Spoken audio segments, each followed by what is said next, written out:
అంటే ఇంకొక విషయం ఏంటంటే సార్, ఇప్పుడు అమెరికాలో ట్రంప్ తీసుకుంటున్నటువంటి డెసిషన్స్ వల్ల ఆర్థిక మాంద్యం రావచ్చు అని చెప్పి చాలా మంది అంచనా వేస్తున్నారు. నిజంగా పాసిబిలిటీ ఉంది. ఆర్థిక మాంద్యం రావచ్చు అంటారా? వస్తే ఏ స్థాయిలో ఉంటుంది?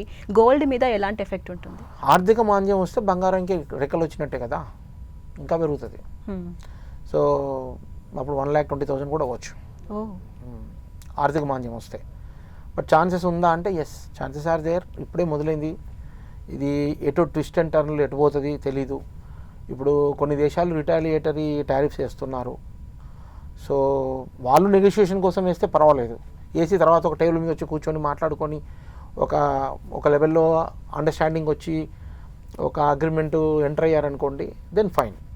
బట్ ఇది ఈగో లెవెల్కి వెళ్తే మాత్రం చాలా డేంజరస్. దేశాలు ఈగోలోకి పోయినాయి అనుకోండి, యుద్ధాలు అయినాయి. ఈగోల వల్లనే యుద్ధాలు కదండి, అంతమించి ఏముంది అక్కడ.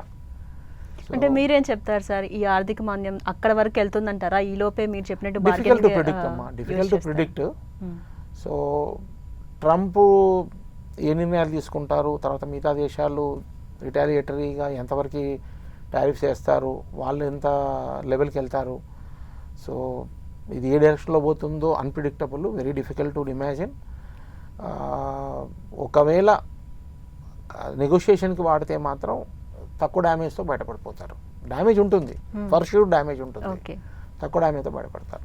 అది నెగోషియేషన్ స్కిల్స్ కాకుండా అది పర్సనల్ లెవెల్లోనో ఈగో లెవెల్లోనో పోయారనుకోండి, లేదా అంటే నేను చెప్పింది వినాలని, పెద్ద దేశాన్ని నేను చెప్పిందే వినాలి, నేను కర్ర పట్టుకున్నాను అనే యాటిట్యూడ్లో ట్రంప్ వెళ్తే అది ఎక్కడికైనా వెళ్ళొచ్చేది. సో ఏమైనా జరగచ్చు. So very difficult to predict. And దాని గురించి చెప్పలేము కూడా, మనం అన్నా కానీ చెప్పలేము.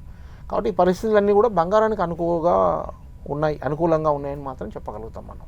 సార్ మీరు ఇంతకుముందు చెప్పినట్టు 6 months ఇదే విధంగా కానీ కొనసాగితే అప్పుడు 6 months తర్వాత గోల్డ్ రేట్ అనేది ఎక్కడ వరకు ఆగొచ్చు?